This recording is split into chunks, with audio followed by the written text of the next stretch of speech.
সরকারিভাবে বাংলাদেশ ব্যাংকের পক্ষ থেকে আমরা একটা বোর্ড, ছোট আকারের একটা বোর্ড আমরা ওখানে বসিয়ে দেব, যেটা ইমিডিয়েটলি এটাকে রক্ষণাবেক্ষণ করবেন এবং চেষ্টা করবেন এটাকে দাঁড় করিয়ে রাখতে, যাতে এটা ধসে না যায়।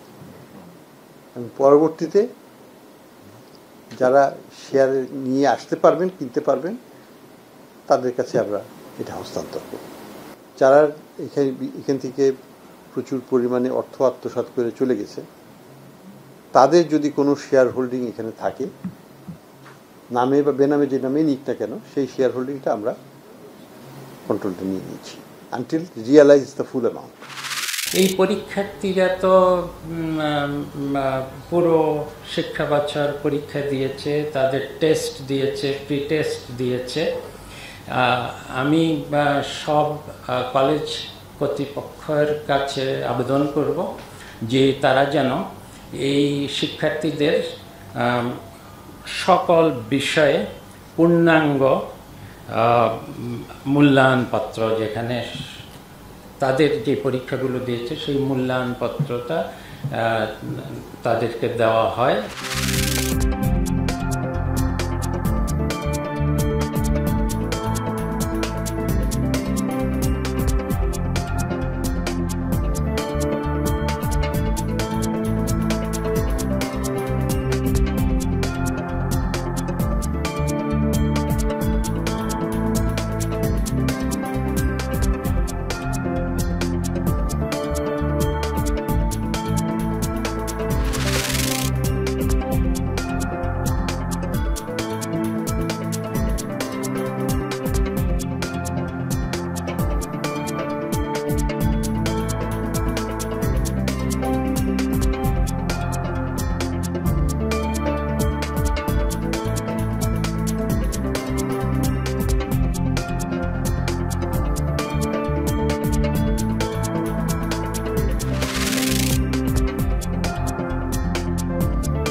আমরা সবাই জানি যে আমাদের বাংলাদেশের মতো পটেনশিয়াল একটা দেশের আমরা কিন্তু যতটুকু করার কথা ছিল আমরা অতটুকু করতে পারিনি।